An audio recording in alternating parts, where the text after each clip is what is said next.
From North Palm Beach, Florida, second grade teacher at the Conservatory School, Kristin DeLaTorre.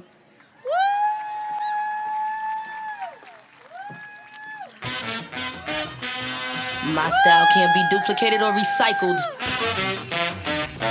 This chick is a sick individual. Sick tape!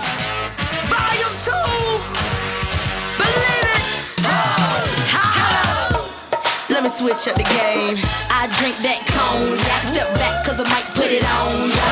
I go deep, so deep till you sleep. Count sheep, wake you up from no way. You don't want me at the show.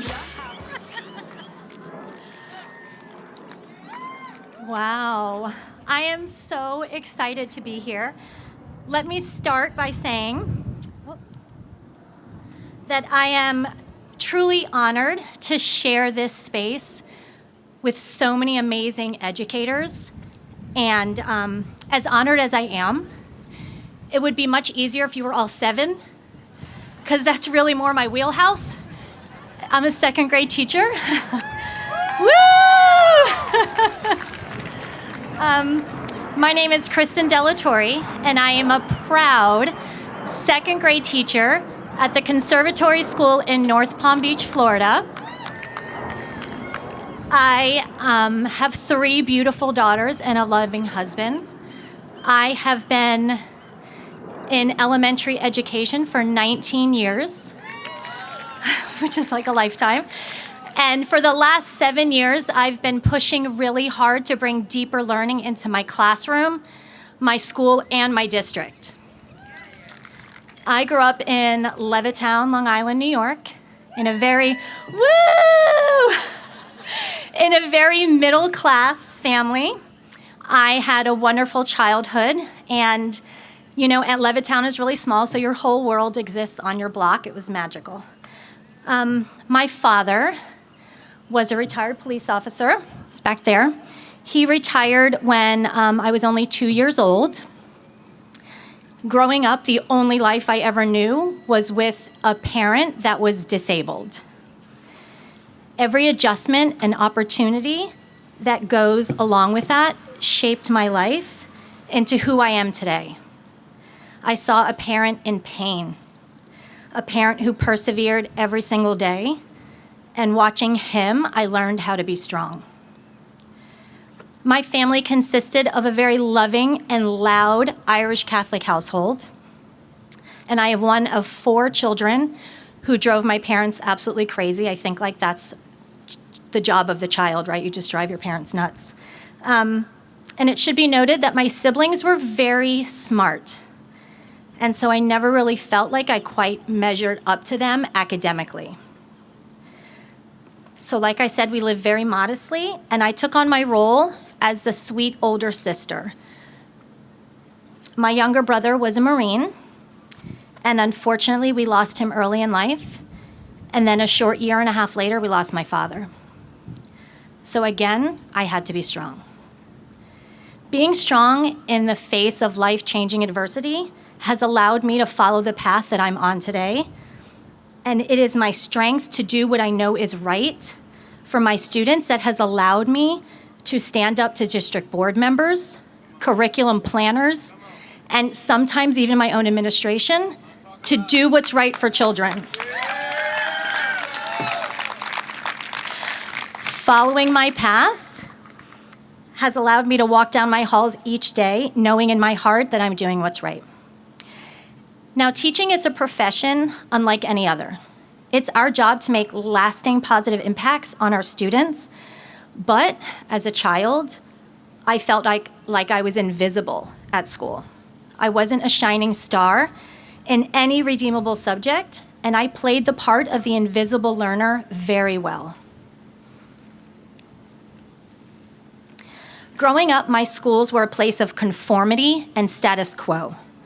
My traditional education, maybe the same as yours, was a thing that was given to me, handed over in a finished package, lacking any joy or excitement.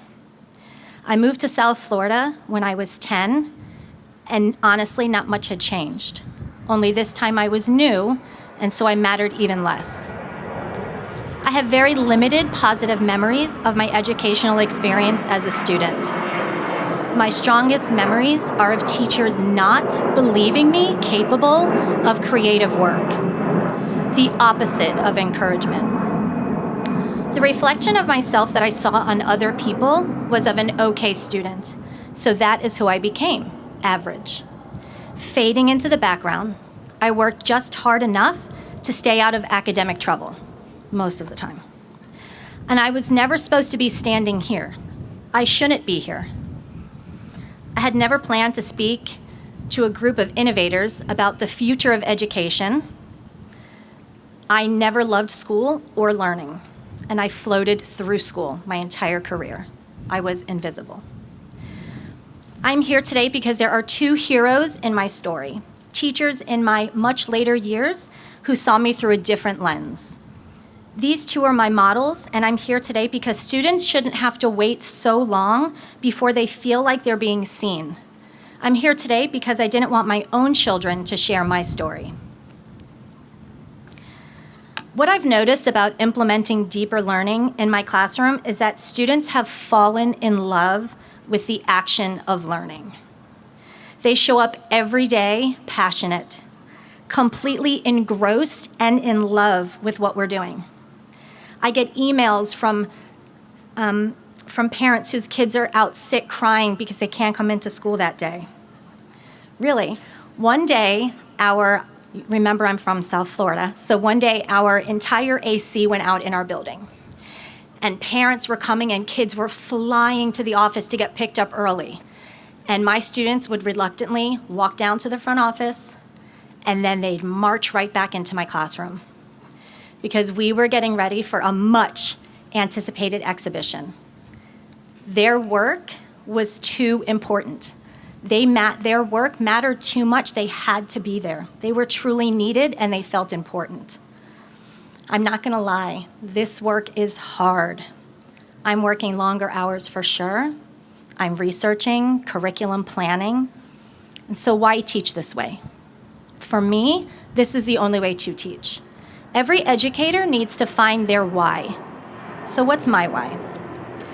It's the contagious enthusiasm and the spirit of inquiry that drives learning each day. The creativity that flows out of them, the undeniable pride that comes with each success. When they realize there are so many ways to be smart, and that each way is not only valuable, but actually necessary to the success of the collective community. The fact that I'm truly excited to wake up and go to work, because I know that today will hold something amazing. Maybe today a child will learn the importance of a good partnership, or they'll finally finish their script and start filming. Maybe today their collaboration has paid off and they're ready to publish their blog or test their prototype. When students are given purposeful work that is fueled by passion, they will stop at nothing. They come in early and work in the mornings. They work through recess or editing that one last thing with their computers and backpacks on during dismissal. And these are second graders. This work celebrates student agency. The future that awaits my students will call for a different set of skills. Skills easily taught and refined through this type of deeper learning. Albert Einstein said that education is not the learning of facts, but the training of the mind to think. But that's not what schools are doing right now.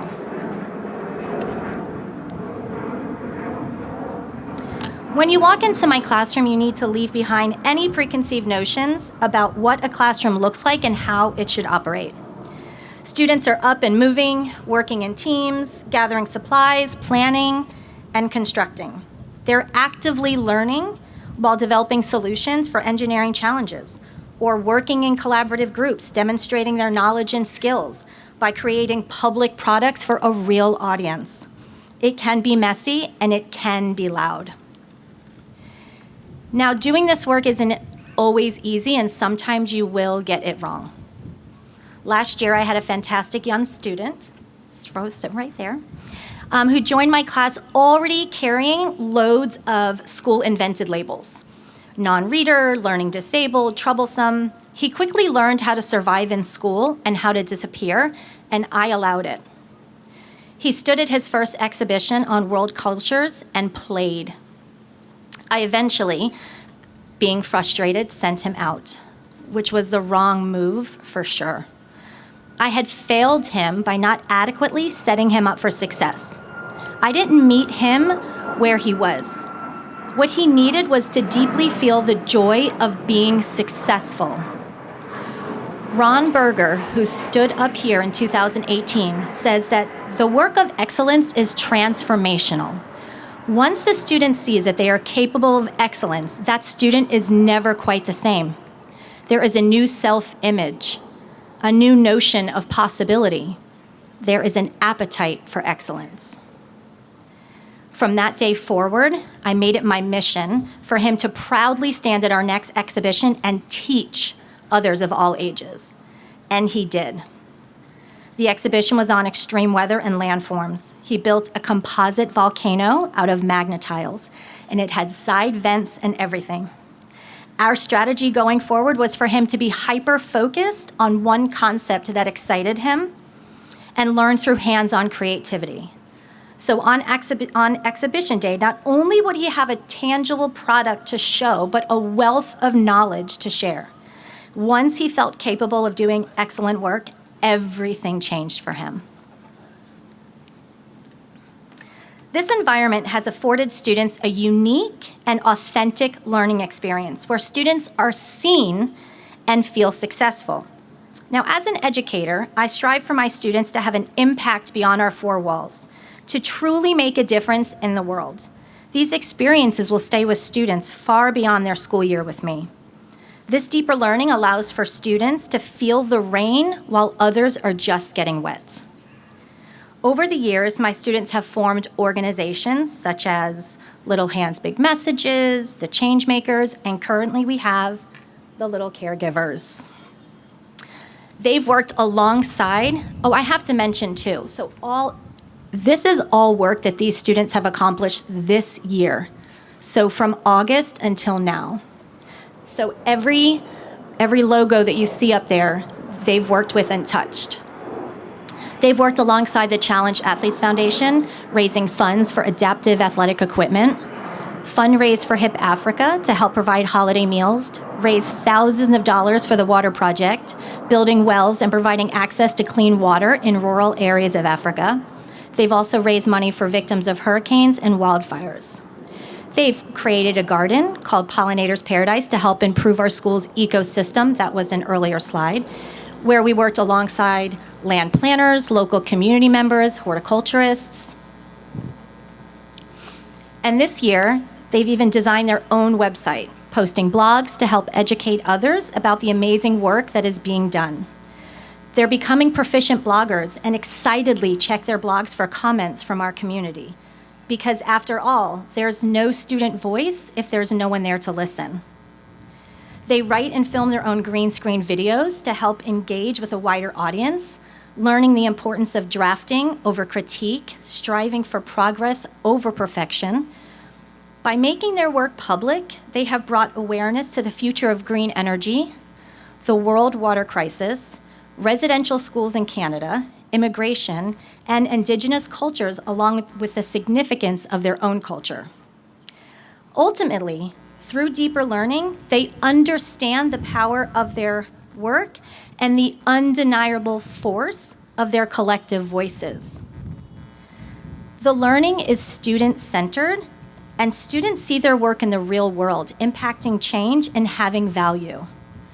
We all need to feel passionate about our work, to go into the school building feeling inspired and seen.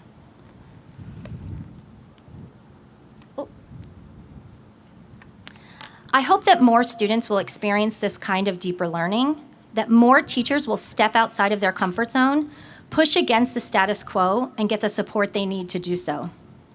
My mentor and former principal, Teresa Stupas, used to say, "Don't worry, be crappy." If you're just starting this work, understand that you will mess up. You will fail at something. But wouldn't you rather be failing forward than standing still? Maybe you've already been doing this work, and if you are, keep pushing, keep learning. Surround yourself with people who inspire you. All it takes is one authentic learning experience that ignites the fire within your students and inevitably within you. All it takes is one teacher to change, to see their students clearly and to see where their passions lie, and to provide transformational learning experiences. So let's go forward, disrupt the status quo, and make every student feel visible. Thank you. Woo!